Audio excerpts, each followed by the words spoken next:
Hey guys, it's Karen. Today I am coming to you with a collaboration video that I did with Miss Ellie Nefrit. And our task at the time that we came up with this idea, we did not have the fly, Ken fly, hello, but we both had, well, I know Ellie had, but anyway, we had the Ken, the buff Ken, okay? Here he is. I've cut his hair down. So I don't know if that was a mistake or not, but I just don't like these. I always end up cutting their hair down because I don't like that long swoop.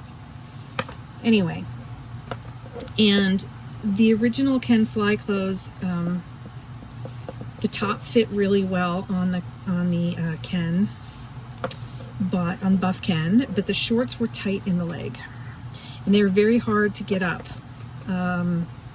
over his thighs. So I don't really like the Ken fly print, and I think it was way too much. So I decided to cut it up and use it as a pattern. You can see pieces of it here, pieces of it here. This is a sleeve. This is the back piece.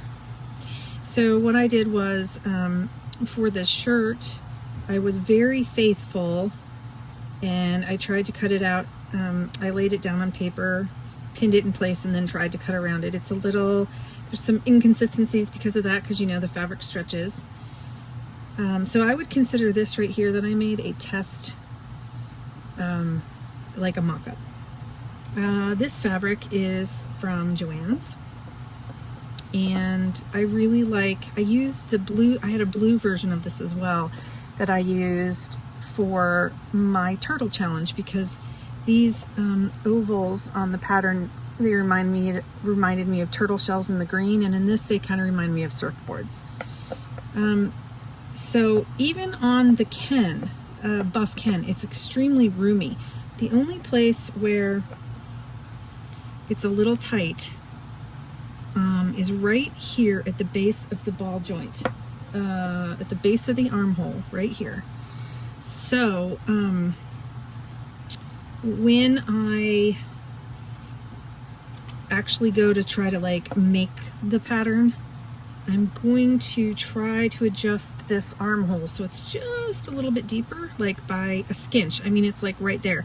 However, just sort of on its own on this side, it did it quite naturally. So, yeah, that's what I mean. I think when I, was tracing the fabric, it wasn't symmetrical, so this side got a little deeper and this side fits great.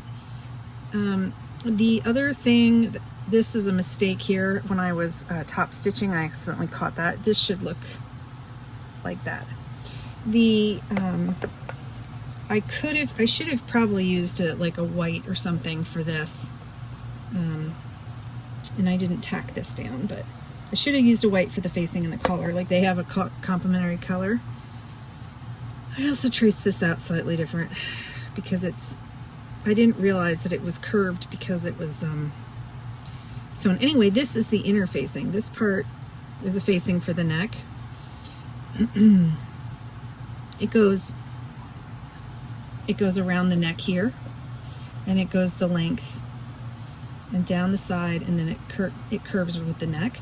And then anyway, so I'm going to try to get these really nice and straight, and then trace them. The pants I found were extremely interesting because the shorts, this is what the shorts look like when you pick them apart. There's only two pieces, and usually when you do pants or shorts, if you cut down, you'll see there's like a front, two fronts, and a back. So you'll get the pattern, and you'll have like, it'll be like this. This will be one front, and then you'll have to cut out a second one facing the opposite way, and the same with the back. So you end up serving 4 pieces together. This one was very ingenious. You only sewed 2 pieces together, and I kind of had to work it out. this is actually the top.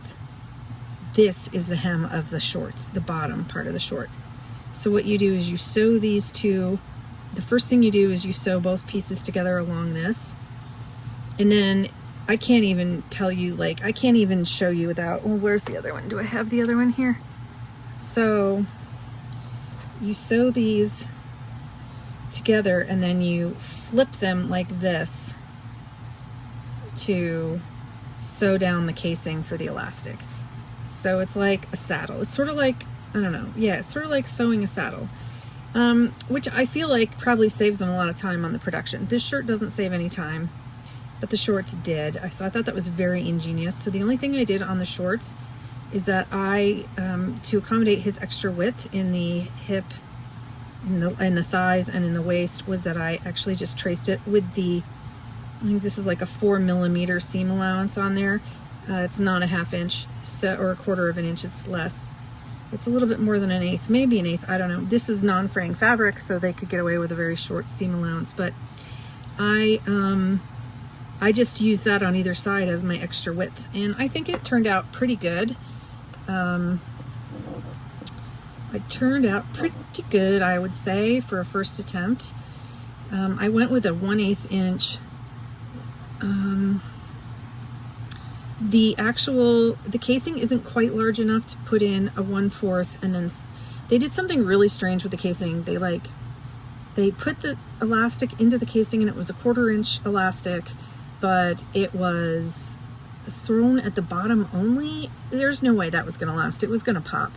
So then I thought, well, with the width of the casing, I can fit an 1/8 of an inch elastic in there, but I actually think that the bulk of the 1/4 inch would it adds to the stability of the shorts. So when I traced out the pattern for this one, I did deepen the casing so that I could add a 1/4 of an inch back in there. And I would say that I didn't adjust this, the saddle part, or the U part here. I left that exactly the same, so I only adjusted the width on the outer side of each leg. And this is a cotton and it's kind of stiff, so it's kind of belling out a little bit, but I think I had scrunched it up and stuff and like let it drape more naturally, and it was looking pretty good. I think they look pretty good. Overall, I think this shirt is even large on this guy. It's definitely would be large on, I mean, it's exactly the same. I didn't alter anything on the size of this. So it was already big, like I said.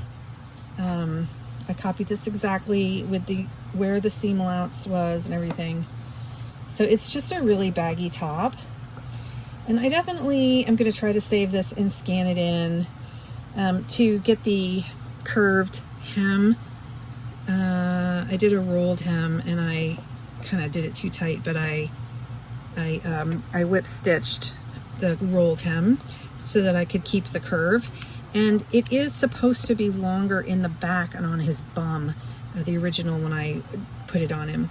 So yeah, I tried to tack this down, but I didn't finish doing it because, yeah. So all in all, this was a very interesting project. I always say I'm going to take Barbie clothes that I don't like and I'm going to cut them down and make, this is bugging me so much, but if I unclip, if I seam rip this top stitch, then the whole thing's gonna come, I would have to fix the top stitching on the top, so annoying. But yeah, it's just funny how baggy this is, and it's slightly long. I had added on theirs, they have it turned up. I thought I had accommodated for that. I could have hemmed his shoulders, or his I could have hemmed this higher, but it's not for him. So, but yeah, it's I don't know, this is really interesting to learn, to see. Like, I was so shocked when I got those shorts apart and I realized how different they were. On the original, there's some Velcro right here. I would probably add a snap, maybe Velcro. I'll see. I've got to order some Velcro. So I'm really excited to see what Ellie came up with. I feel like I sort of like cheated because I just like destroyed a Barbie outfit, but I didn't really I think it was okay, but it was really loud and it wasn't my style. I would like to make this in more neutral tones, whites or just solid colors, to see how it came out someday maybe. And that gives me more